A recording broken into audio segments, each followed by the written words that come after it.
ابو دردہ رضی اللہ تعالیٰ عنہ بڑے معروف اور مشہور صحابی ہیں، ابن ماجہ وغیرہ کی حسن درجے کی روایت ہے، شیخ البانی رحمۃ اللہ علیہ نے اسے صحیح حسن کہا ہے۔ اب سنیں، وہ فرماتے ہیں اوصانی خلیلی صلی اللہ علیہ وسلم، ابو دردہ فرماتے ہیں کہ میرے جگری دوست نے مجھے وصیت کی ہے۔ کیا وصیت کی ہے؟ لا تشرک باللہ شیئا، پہلی وصیت یہ کی کہ تم اللہ کے ساتھ کسی کو بھی شریک نہ ٹھہرانا۔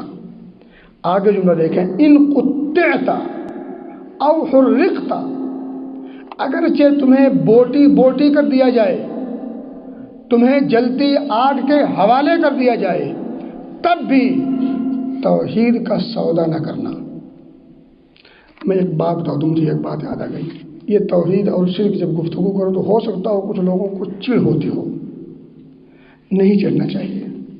ابو دردہ صحابی رسول ہیں، باقاعدہ انہیں نبی اکرم صلی اللہ علیہ وسلم وصیت کرتے ہیں صحابی کو، اور وصیت کرتے ہوئے سب سے پہلا شق، پہلی وصیت جس چیز کی ہے، الا تشرک باللہ شیئا وان قطعت او حرقت، جلا دیا جانا گوارا کر لینا، بوٹی بوٹی ہو جانا گوارا کر لینا، مگر اللہ کی توحید کا سودا ہرگز نہ کرنا۔ یہ صحابی رسول کو خصوصی وصیت ہو رہی ہے۔ اللہ اس کے رسول جس چیز کو بار بار ذکر کریں، اس چیز سے چڑھنے کی ضرورت نہیں، اس چیز پر توجہ دینے کی ضرورت ہے۔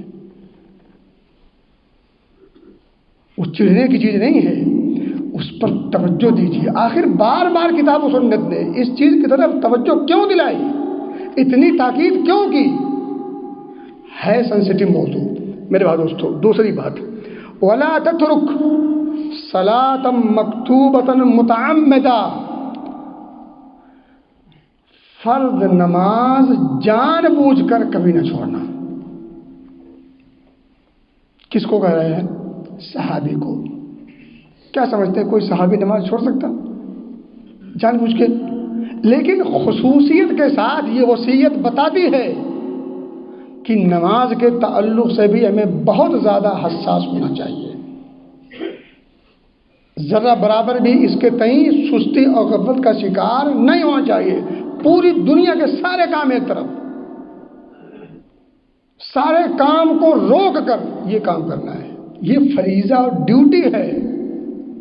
ان اول ما یحاسب به العبد یوم القیامہ الصلاۃ، سب سے پہلا سوال قیامت کے دن نماز کا، اسی پر انحصار ہے کامیابی و کامرانی کا توحید کے بعد۔ میرے بھائی دوستو، فمن ترکھا متعمدا، جس شخص نے کسے نماز کو جان بوجھ کر کے چھوڑ دیا، سنیں غور سے، یہ نبی کا فرمان ہے، خصوصی وصیت ہے، فقد بریئت منہ الذمہ، اللہ کے ذمے سے ایسا شخص نکل جاتا ہے۔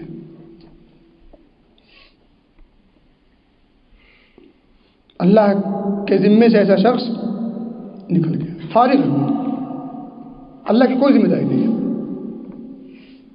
اس سے بڑا خسارے کا سودا اور کچھ ہو سکتا کہ ایک بندہ اپنے مالک کی نگاہ سے اتر جائے، مالک کی نگاہ سے اتر گیا وہ شخص جس شخص نے نماز جان بوجھ کر کے چھوڑ دی۔ میرے بھائی دوستو، تیسری وصیت کی، ولا تشرب الخمر، شراب مت پینا، شراب مت پینا، فإنها مفتاح كل شر، تمام بیماریوں کی جڑ ہے، یہ ام الخبائث ہے۔